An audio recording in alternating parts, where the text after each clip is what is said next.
Welcome to Arlington Public News. I'm Carla Dorado. And I'm Paul Werlin. Thanks for joining us. In this edition of APN, better communication between towns is the key to a new program aimed at helping police departments respond to overdose incidents. We're following the rise of Ultimate of Arlington and its local star. And our school library is making the grade. That and more up next. Stay with us.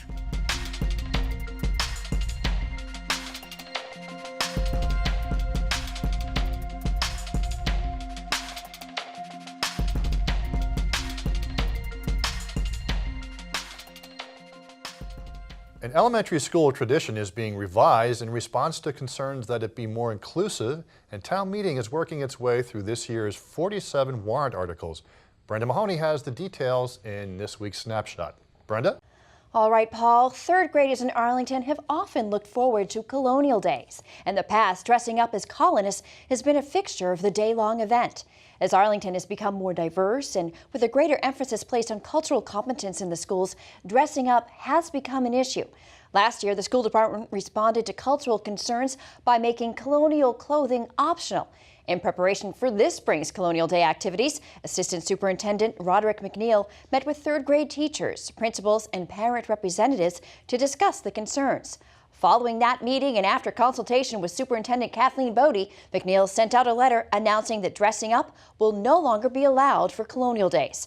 McNeil recently appeared before the school committee to outline the steps being taken to ensure the educational unit continues to be a vibrant piece of the third grade curriculum while presenting all the appropriate perspectives of history and culture. This is just a piece of what we're going to do as we look at that instruction of that unit. And third grade teachers are going to work this summer in order to look at other aspects of the unit to see how we can make sure that it's inclusive of all cultures that were, present at that particular point in time. And so this is just the beginning of us looking at that unit and looking at other ways that we can provide more inclusivity so that all cultures and all students feel honored and welcome. We are a diverse community, and we have to do things in a way that both honors the history that lives here in Arlington, but also does it in a way that's respectful for everyone, regardless of where they came from. There's different practices that are in place, and we're going to look at that as well. Like what's working well for Thompson, what's working well for Bishop. They don't participate necessarily in dressing up, but they've been able to identify other aspects of the Colonial Day experience to provide that multicultural perspective. And let's look at what's working well in those communities and how we can, make that, how can we draw from those best practices and apply it to all schools. Throughout the whole process, we've had multiple perspectives, and from that, we've used that to come to our decision.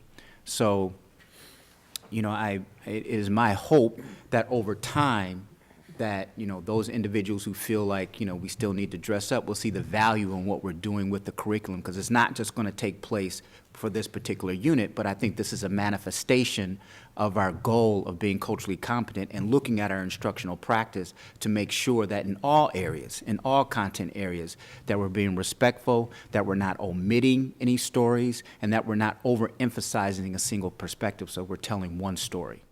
Town Meeting 2018 is underway, and this year representatives worked their way through almost half the warrant articles in just one session. The passage of Article 14 continues the town's commitment to protecting the tree canopy. It increases the fees for approved tree removals to better reflect the cost of planting new trees to make up for the loss.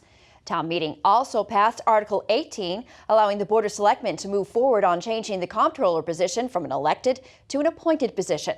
The change must still be approved by the Massachusetts legislature before going into effect. 3 articles that received no action votes from the Board of Selectmen will not be taken up after a voice vote from town meeting members sent them down. Article 15 sought to reduce the hours and decibels of noise generated by private residents, and Article 16 would have moved the start time for town meeting from 8 p.m. to 7 p.m. And Article 17 asked to expand the definition of historically or architecturally significant buildings to include any building more than 50 years old. No action articles can be resubmitted for consideration next year. A special town meeting on Wednesday, May 2nd, will consider extending the town moratorium on recreational marijuana and a request to increase the number of liquor store licenses, among other issues. ACMi live streams coverage of the town meeting. You can watch it at acmi.tv or by checking your local cable channel guide. Back to you, Paul. Thanks, Brenda. Each year, Arlington's Community Preservation Committee makes funding recommendations to town meeting. This year, the committee has submitted 6 preservation projects for approval. The Community Preservation Act is funded through a 1.5% property tax surcharge in each Massachusetts town. Reporter Sebastian Gonzalez-Johnson brings us this report on the projects in front of town meeting this year. Focusing on historical sites, affordable housing, and outdoor recreational facilities, the Community Preservation Committee has recommended funding projects for 6 community assets. Due to the growing enrollment at the Hardy School, playground space is being lost. The school's new addition expands the building towards Chandler Street, which overlaps into the playground's current space. The grant would produce a comprehensive recreational site study and a plan for a new playground. With completion of the reservoir master plan, the CPC has requested funding to move forward on phase 1 of the project. We took a very close look at the pump building. It has reached the end of its useful life, as we say. The equipment is very outdated. It takes a lot to maintain it and keep it running. So it's been deemed in need of improvement at a pretty urgent level. Budgeting for phase 2 of the Millbrook Linear Park project is also in consideration, which proposes construction designs and revitalization plans to expand both passive and active recreational opportunities in the Millbrook corridor. Phase 2 focuses on restoring the park's public access. We have been in discussions with folks that represent the condos here to kind of hear their ideas, as this is really their backyard, and hearing their ideas and concerns about public access, environmental improvements. What I would say about the business communities, mostly here on Dudley Street, is that, this really hasn't been an asset for them, but I think it can be an interesting economic development by improving access to the brook. You bring more people on foot. They want to visit businesses. I know some of the businesses here often use this area as a cut through to get to Mass Ave, so we could make that route a little bit more appealing for them potentially. 2 historical sites are slated for repair this year. The Jason Russell House, an important Revolutionary War site, is frequently visited by multiple grade levels within Arlington Public Schools. The house would receive structural stabilization work, electrical upgrades, condition assessments, and a multi-year preservation plan. At the old Schwab Mill, funding would go towards the reputtying and painting of exterior windows, clapboards, trims, and doors on the building, as well as repairs to the brick foundation in damaged areas. In order to open up more opportunities for affordable housing, the CPC continues to support the Housing Corporation of Arlington in their efforts to develop 48 units across 2 sites. Dowling Square in Arlington Heights will feature a 6-unit building on Park Avenue Extension and a larger 28-unit building on Lowell Street along the Bikeway. A Broadway site will have 14 residential units set above 2 retail spaces, one of which will be reserved for the Arlington Food Pantry. Once these proposals are approved and funding is designated at town meeting, the preservation and renovation of these sites is in full swing for the year of 2019. Expect to see heavy construction occurring around these areas. For Arlington Public News, I'm Sebastian Gonzalez-Johnson. Overdose-related deaths have decreased in Massachusetts for the first time in 7 years. Arlington Police Department continues to fight this epidemic by joining forces with 6 other towns in the area. APN reporter Tyler Robichaux brings us the story. Arlington is a gorgeous community, and no one really wants to see someone overdosing in a public area, right? It's scary. People don't know what to do. Children don't need to see that. The more help we can give, the less, honestly, the entire community, I think, will be impacted. The Arlington Police Department has teamed up with other communities to get that help. The Metro Boston Project Outreach enhances communication and shares policies between departments in surrounding areas. We're working, with these 6 other towns and communities to kind of utilize what we've already learned and basically work with them to coordinate, again, kind of best care. Rebecca Sopolis is the mental health coordinator for the Arlington Police. Together, Sopolis and the officers already have a strong program for responding to overdoses. The goal of Project Outreach is to provide enhanced communication between police departments so there can be local follow-up after a crisis. Sometimes what happens is someone is overdosing in another town and, you know, say they're an Arlington resident. Our officers don't get that information because it's happened in another town. So another thing that ideally, you know, once we get this off the ground is that information is given to myself or to our officers so we actually can go and assist not only the, you know, the discharge planning, but also just making sure that everyone is kind of aware of, you know, what that person needs in the moment. The period immediately following an overdose can be difficult. There is often a lack of education on how to move forward. You know, sometimes people just don't even know where to turn. And, you know, after you overdose and you're, you know, at a hospital, you kind of just get a packet and you're sent on your way. To combat the lack of information provided, departments are holding resource and recovery nights.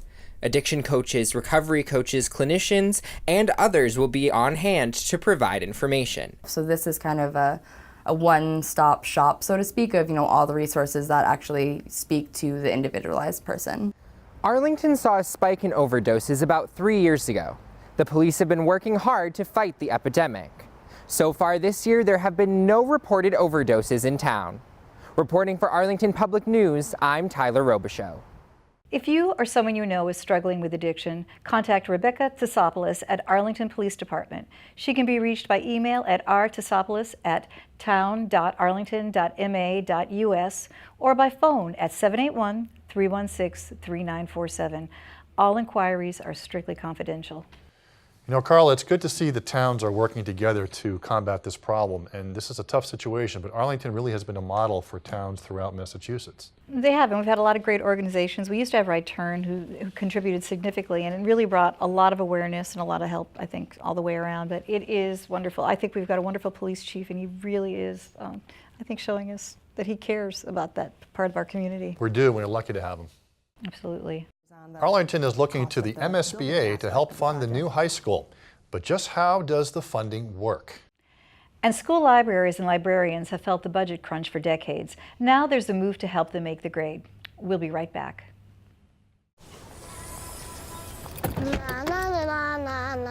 Are we there yet? Yep. We're here. It's a short drive from your neighborhood to your naturehood. To find a neighborhood park or green space near you, visit discovertheforest.org. A new state legislative commission wants to raise the standards for school libraries. Among the recommendations, certified school librarians, something Arlington Public Schools don't have. The Department of Elementary and Secondary Education licenses school librarians. They often have a master's degree and must pass an educator's license test. The state currently does not mandate professional school librarians, and due to tightening budgets, Arlington cut them a decade ago. The Massachusetts School Library Study found the town is among 23% of communities that rely upon paraprofessionals and volunteers to do the job, often with less training and less pay. Local librarians and school officials recently held an informal panel to discuss the findings. Representative Sean Garbely sponsored the Legislative Commission's report and says the imbalance across schools is the biggest concern. There is huge inequity across our state. Some libraries in our schools have certified full-time librarians, some have volunteers, some have incredible access to book collections and technology, and others don't. Besides certified librarians, the state report also recommends an increase in print and electronic resources and calls for new guidelines for schools to fund their libraries. Arlington's library budget does not include money for new material. Instead, funding for books comes from PTOs. During the meeting, paraprofessionals and Arlington's Assistant School Superintendent, Roderick McNeil, agreed that they need to look at improving school libraries now and work with what they have. I think, you know, we are, as many people have said, doing more than should be possible with the resources we have. If you're going to introduce licensed librarians, you're certainly not going to have money for them and the paraprofessionals. What can we do under the present system with the talented individuals that are putting forth their heart and soul into their positions to improve the services? How can we support them? And a lot of that is into supporting them in their role, providing professional development. What does that look like? That's the challenge. Numbers like $300 million for a new Arlington high school are daunting. The Massachusetts School Building Association, or MSBA, is charged with helping communities with those costs. But reimbursement ratios, funding caps, and limits are confusing. Project manager Lori Coles helps us make sense of those funding formulas. The MSBA was formulated after a 4-year moratorium, and the moratorium came in place because there was questions about how communities were funded. And in part it was related to the fact that the process was that a community needed to bond the entire project up front and then eventually get paid back by the state. It's a benefit for the community to not have to bond and pay all that interest on something for so long. So instead, every step of the way that a community writes a check, the MSBA also writes a check.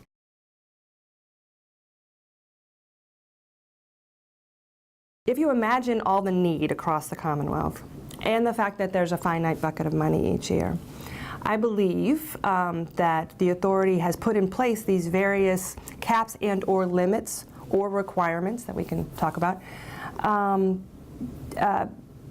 in order to, this is my catchphrase, to spread the wealth around. So they're trying to come up with some level of equality across districts with how much money you do get and what is funded and what isn't funded. A really good example of this is the cap on site development.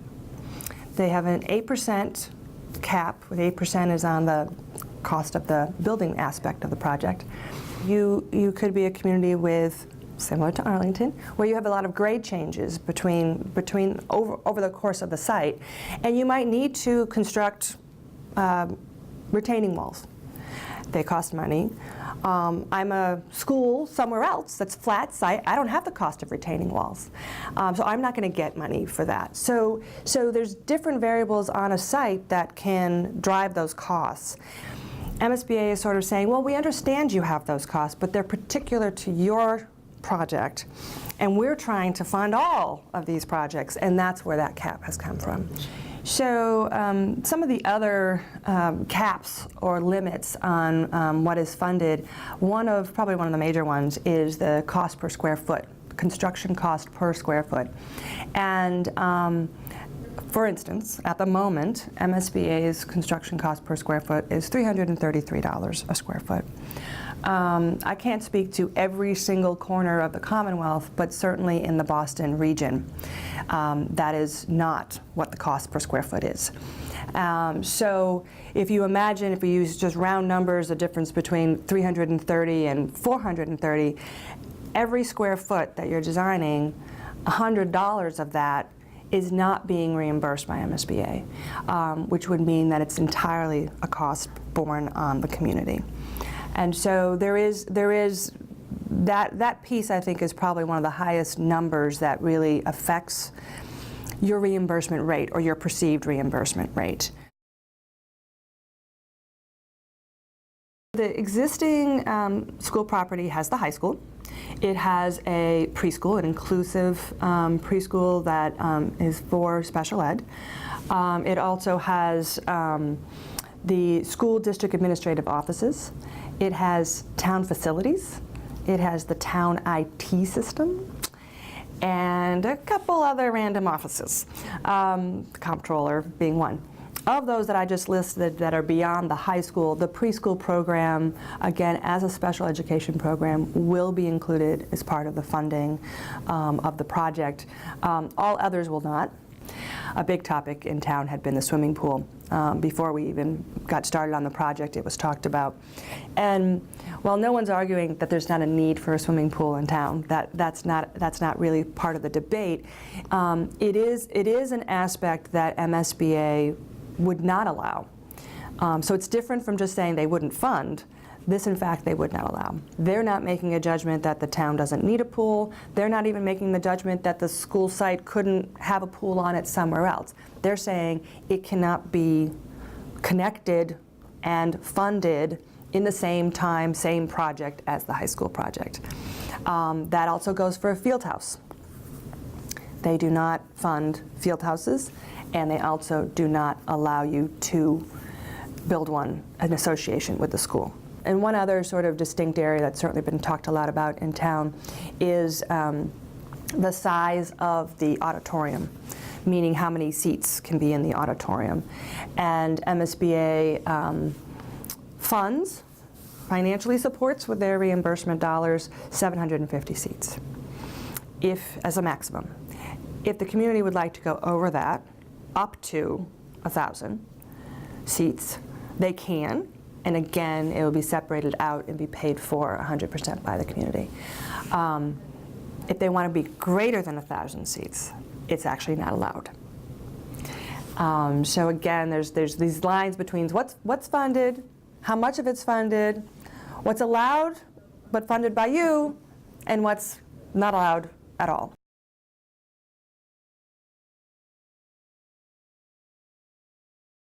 We're at a stage in Arlington right now on the Arlington High School project of not knowing exactly what of the educational program that has been developed by the school district and administration and in conjunction with the school committee and the school building committee, a lot of hands involved, what will be approved. So we don't have those answers right now, but I think that we'll find out soon, and we'll be able to parse that out and explain to people what's included and what's not in terms of funding.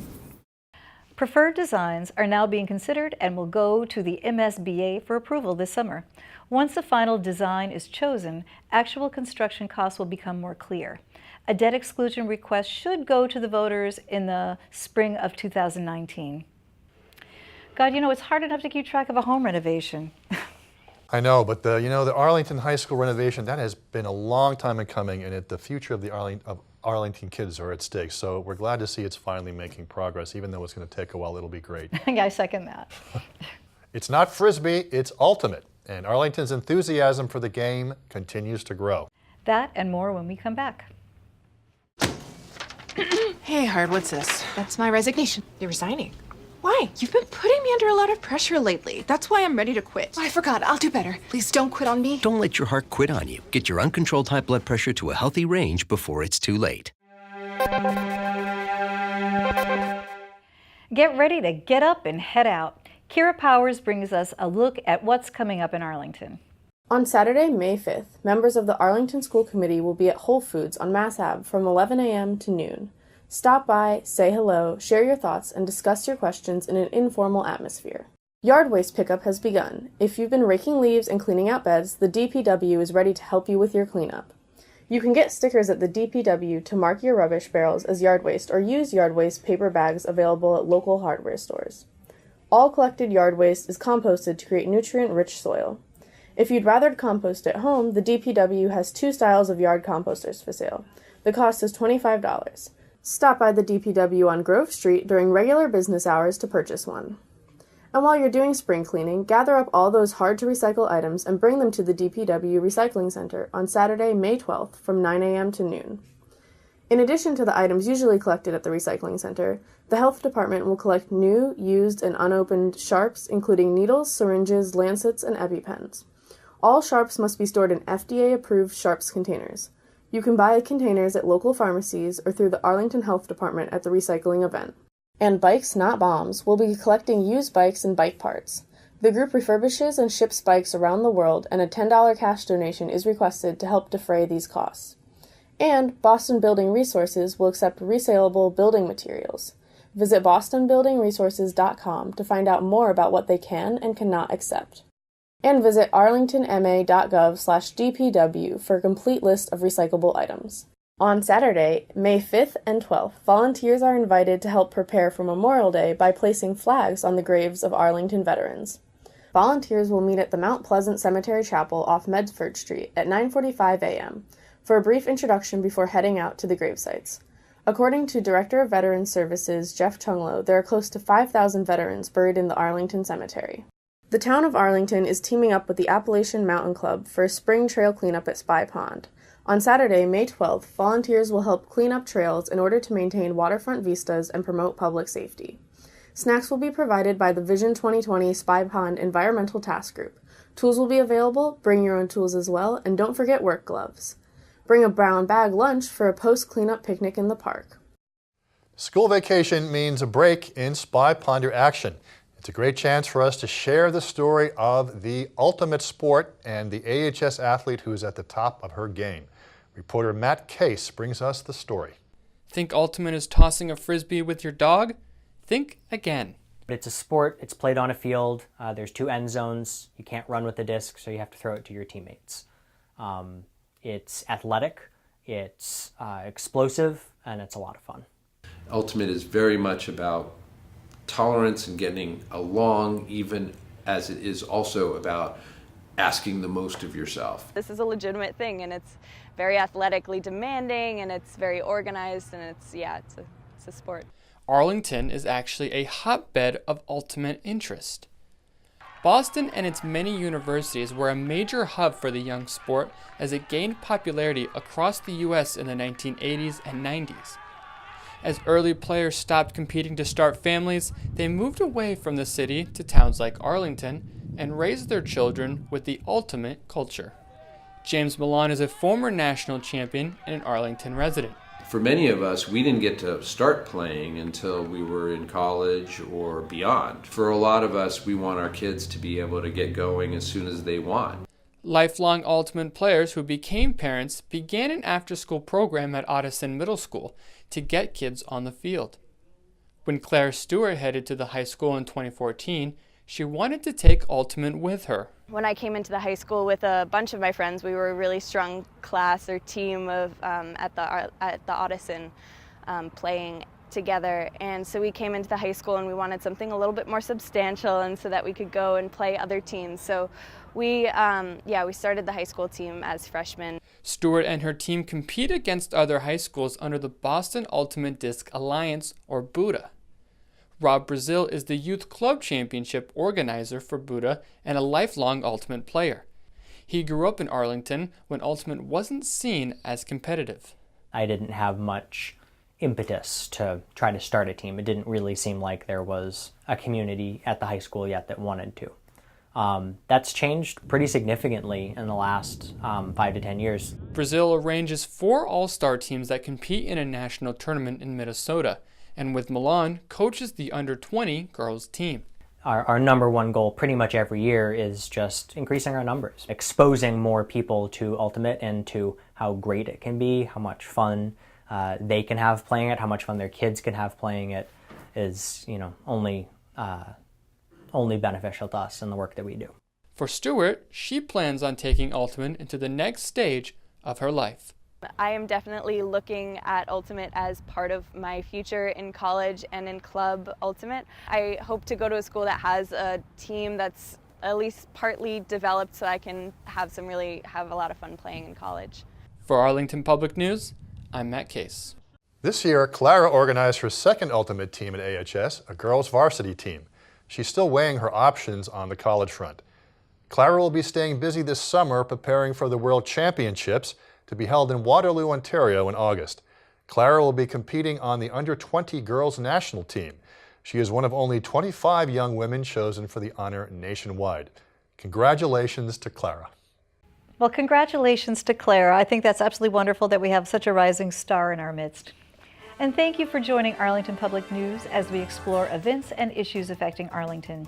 Check out extended interviews and our latest segments on the web at news.acmi.tv. And don't forget to like us on Facebook and follow us on Twitter at Arlington Public.